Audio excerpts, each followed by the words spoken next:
So we are going to talk about how to get the most out of the HubSpot COS. I really want to help you all transform your website into something great. My name's Angela Hicks. Please feel free to reach out to me on Twitter. If you're an active user of Twitter, I'm happy to answer any questions that you have. You can send me a direct message, or you can just mention me in a tweet, and we can chat after the presentation here. So what we're going to talk about today, I've divided this presentation into 3 different sections. I have 3 main areas that I want to talk to you about. So first thing is how to go about building your website and things that you'll want to think about. You'll also want to hear a little bit about smart content. Is anyone using smart content? Couple of hands. I see a couple of hands. Well, we're going to learn more about smart content today. And lastly, I want to give you some tips to help maximize your conversion process. How many people have a conversion process built out? Yeah, a few more hands there. So let's jump into building a website. The first thing that I want to talk about is brochure-style websites. We know that these don't work. Who knows what a brochure-style website is? Can someone explain that to me? What I mean by that? It reads like a brochure. It's not really interactive. And what happens with these brochure-style websites is that your visitors are spending less time on the page. There is no engagement. If you think about a brochure, you just kind of take the information in.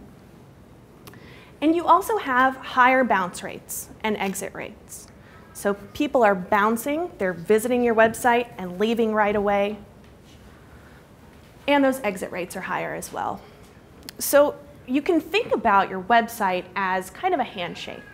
When we first introduce ourselves to someone, that is our chance to make a really good first impression.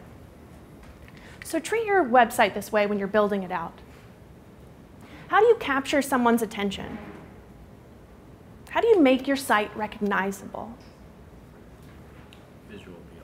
Visual appeal. That's exactly right.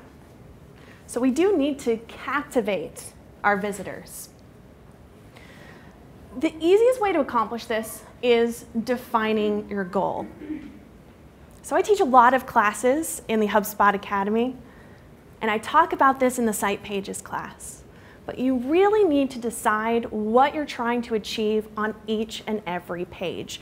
The most important thing here is that you're solving one thing at a time. Whenever we try to solve many things on one page, the page gets very cluttered and confusing. So our visitors won't really know where to go next. So some of you might be thinking, like, what about our home page? Our home page might need to solve more than one thing on the page. But here's the reality. 55% of your website visitors are only spending 15 seconds or less on your website. That's just how it is. What that means is they come to your site, and in 15 seconds they decide if they're going to stick around and read more or not. But this is a good thing. We don't want people that aren't going to convert into leads to spend a lot of time on our site. If our content isn't right for them, they should find another site. That's perfectly fine. But once again, I can't stress this enough. One page, one goal. If we try to solve too much, we're going to have a problem. So this is kind of an extreme example, and this is a real website. But take a look here. We have a lot happening on this homepage. We're trying to solve a lot of different things and sell a lot of different things. So we talked about visual appeal and drawing attention on our homepage. Can anyone give me an example of a specific design element that you're using on your website? Parallax scrolling. Oh, sorry. Rotating content. Rotating content. Parallax scrolling. Parallax scrolling. CTAs. CTAs. Video. Video. So we have lots of different ways that we can approach design. And it's as if you guys saw my next slide. We're going to talk through these 3 things. Now, this might get a little controversial. I'm not saying that any of these 3 items are a good thing or a bad thing. If you have any of these features implemented on your site, that is great. But there are a few things, some common pitfalls that you'll want to avoid. So let's start with parallax scrolling. Parallax scrolling is very interesting to look at, but it can be a little tricky when it comes to SEO. I have a design background, so I'm pretty excited about how parallax scrolling looks. If I design a website, once I hand that off to the marketer, they get a little more concerned about how search engines are reading this. Where are all of our inbound links? How many links do we have on this page? How many keywords do we have on our homepage if we have all of our products, all of our services? How do search engines understand what our homepage is about and what we actually do? So keep that in mind with parallax scrolling. Also, everyone's on mobile these days. I don't know if you've ever seen, even your own website, if you've looked at it on a mobile device, parallax scrolling, that effect just doesn't work. So it will look a little more static. Parallax scrolling can also have a very negative impact on your page speed. So this beautiful image in the background, the file has to be just a little bit larger. And that can slow down your site. Now hopefully you're using site pages with HubSpot. We address a lot of page speed issues that you'll see because we serve up files so quickly. So hopefully that won't be too much of an issue. But just some things to think about with parallax scrolling. Additionally, the image slider. Now I have an example here, and I don't know if you guys noticed, but there is a tiny call to action in that image slider. Now, HubSpot does have an image slider module. In fact, HubSpot.com uses image sliders. But something that's not a feature in that module is the ability to insert a call to action. The reason why is because it really is not effective. So some things to keep in mind, once again, more images can affect page speed.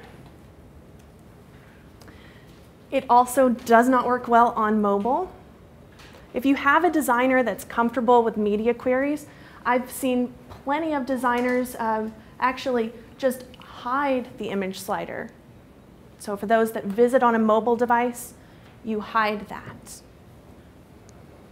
If you're a designer or a budding designer, please take the design certification with me because we learn how to do that, how to hide things for mobile devices. When you have a call to action image slider combo like this, again, you really start to lose focus. And I'm sure that you've seen websites that have image slider and there's a call to action and it slides, another image, a different call to action, and it keeps going and yet another call to action. It's not really clear what that page is trying to solve. So what happens with those calls to action? This is why a lot of people will say that they don't really care for a call to action inside of an image slider. Visually, it's not necessarily that much more interesting than just an image. And we know that 1% of website visitors are actually clicking on that call to action. And this number goes way, way down. It drops by 29%. So out of the 1% that do click, if you have a call to action on image 4, on image 5, image 7, 29% of the 1% are actually clicking on that call to action. So it's just not that effective. When it comes to the calls to action that you're placing on your website, be careful with trying to cram all of your content up above the folds. Does everyone know what I mean by above the folds? Can someone describe that in a sentence? What is the fold? What is the folds? So if we think about newspapers, does anyone remember a newspaper? I saw one in my hotel this morning. Where it folds, that's what we're talking about. We use the same concept. So having the huge headline, what's happening with an image, the most compelling content in our newspapers is up above the folds. So same thing here. Oftentimes we will suggest to put your most important content up above the fold. We know that 80% of a website visitor's time is spent up above the folds. So out of their browsing time, 80% they're going to be looking up above the folds. They will scroll once they get to that point. But don't put everything above the folds. If you need to use more page real estate, use it. If your content is compelling enough, I promise people are going to scroll down and read it. Something else you'll want to avoid is inappropriate calls to action for your visitor. So in this example here, it says request a demo. Depending on your buyer persona, that might be a little aggressive, a little pushy.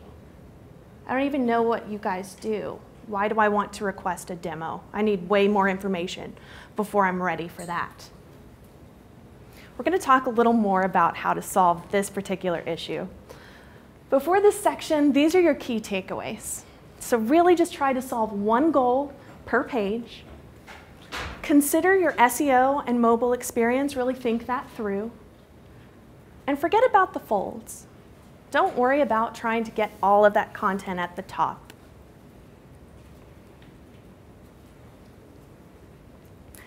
Let's talk about our next section, smart content. So I know that some of you are using smart content, that's great. But if you don't know what smart content is, it's basically a way for us to customize the experience. So on our home pages, on our landing pages, you can actually tailor whatever is being shown on that page.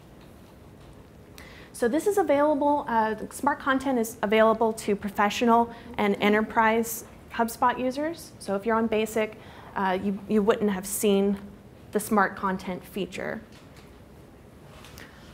There was a study about 2 years ago that found that 74% of website visitors are very frustrated when they feel that the content just doesn't relate to them. And what happens when we're frustrated? We just leave. We exit out. We go back to our search engine and search for something a little more relevant. So smart content works to solve this problem. If anyone is designing on a different platform, if you're not using the HubSpot COS, you probably know that this feature doesn't exist anywhere else. No one else has smart content. This is a very unusual concept and a really cool thing that HubSpot has. So what does smart content look like? Here's an example. A friend of mine at HubSpot, Lindsay, has this website. This is what her homepage looks like. Welcome, simple message. Now with smart content, it looks like this. You can see it says her name, hi Lindsay, welcome back. It understands that she has visited this site before. So something that you'll want to do with your smart content is our professor in charge of smart content, she always says, make sure that you don't get creepy. So you'll want to use this sparingly. But we see this sometimes on other sites. For example, in years past, I visited Amazon.com and it said, good evening. They know what time zone I'm at. It was correct, it was the evening. But think about ways that you can use smart content across your site in that manner. A name and a welcome back message, that's really just the beginning. When you create templates, if you are a designer, the way that you do this is you're just going to put in a rich text module. Pretty simple. When you're in the template builder, add that module type. Something I would recommend doing is changing up the label. So rather than leaving it as a rich text module, change the label and tell your user what is supposed to be in that space. Tell them this is where we're going to put in the smart content with the welcome message. It can be a line or two. So that way your template user understands a little bit more. For those of you that are putting in the content, it's just a matter of clicking on the Make Smart button in the upper right-hand corner. And then it's going to allow you to build out those different messages. I'd like to show you different ways that we can approach smart content. So we can customize by any of these items. So I talked a little bit about mobile, but think about what you could show or hide based on device type. On a tablet or mobile, I don't want them to have to read all of this. Let's just show them an abbreviated message instead. Referral source. If you do some guest blogging, for example, you could actually have a customized message. Thanks for coming over from Media Junction. Lifecycle stage, you could have different messages for your customer. And list membership. So any way you can think of to segment your contacts, you're going to be able to customize messages for them. Once again, I know marketers and their SEO really concerned about that. So the way that SEO works for smart content, a search engine isn't able to read and understand all of those different messages. So search engines, as well as anonymous visitors, those that are visiting your site the first time, they are going to see the default content. So whenever you click on that Make Smart button, it's going to ask you what the default message is first. So you'll put that in, and then you'll customize your content for the other groups. So why does this work? Do we know if this works? HubSpot just finished up some research. It actually took a year, did research for a year, and looked at more than 93,000 calls to action. And we found that targeted calls to action perform 42% better than generic calls to action. So for those of you that aren't using smart content, is anyone using a smart call to action? It's a little more obvious and easier to implement. It's just right in the tool. It's been around a little bit longer than smart content as well. Being able to customize and target your message is extremely important. Here are our takeaways for the smart content section. So whenever you decide that it's time to start working with smart content, I hope you do get to that point, start really small. It can get overwhelming really quickly. I can now write customized messages anywhere and everywhere. Just start with a small section of text and see how that does. Whenever you're thinking about SEO, just optimize the default content because that's all that search engines are going to look at. And lastly, think about all of the different ways that you can customize those messages. So think about your list memberships, lifecycle stages. There are lots of different ways to approach smart content. We're going to jump into our last section here. I want to give you guys some tips to maximize your conversions. So by conversions, I am talking about the call to action, landing page, thank you page combination. And the first thing that you'll want to do after you have that conversion process built out is analyze the results. So find your weakest link, figure out where that point is, and start to focus there. Does anyone know what the click-through rate for a call to action should be? It's a percentage range.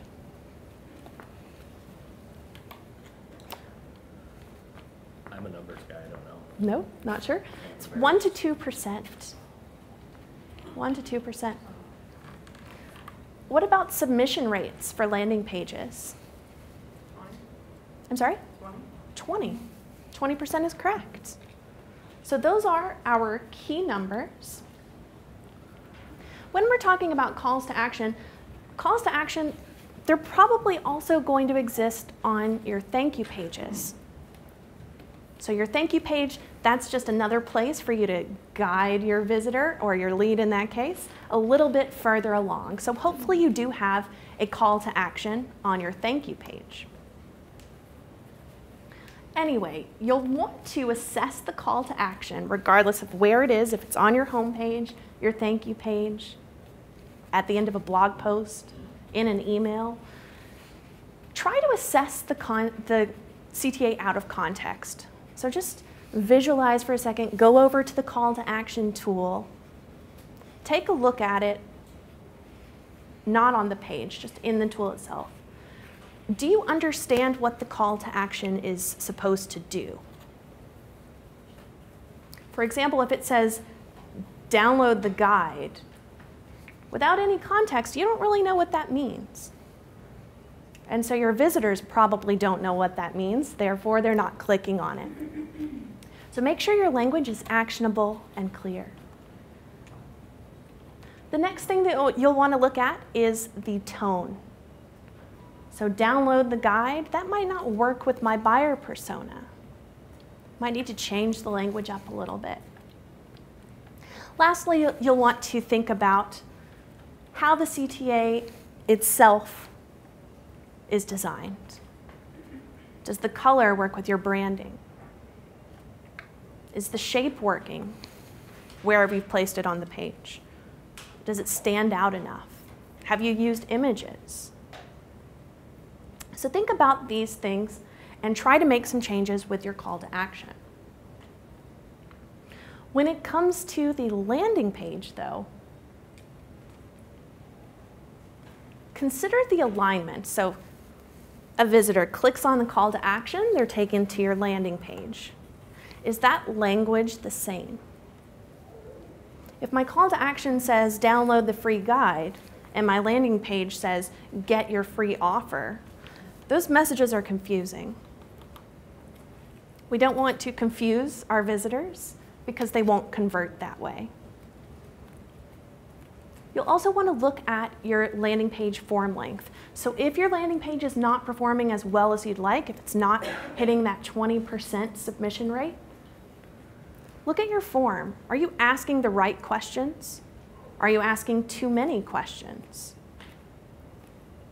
You'll want to look at your form. I always tell myself, I only need to ask the questions that my sales team needs next, whatever that next step is.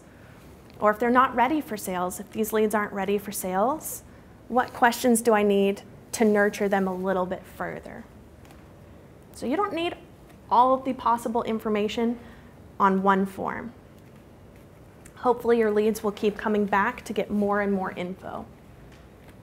Lastly, you'll take a look at all of the visual elements. So where is the form placed? Is the submit button obvious? How does the layout look? Are your images resonating with your buyer persona? And have you placed emphasis on your text? So these are the things to update with your landing pages if those submission rates just aren't quite there yet. When you make changes, please make small changes. If we're making a recipe and we change all of the ingredients and it tastes a whole lot better, it's going to be hard to know which ingredient makes the dish special. So make a small change, just one at a time, tweak small elements, and see how it does. And lastly, keep in mind that your website is kind of like a living, breathing thing. It's constantly changing, it's constantly growing. So what you'll want to do, our big topics here, is really think about the goal of each page. Try out smart content if you have it. Please, please try it out. I think you'll like it. And go through your conversion processes and see if you can fine-tune them so that they convert just that much better.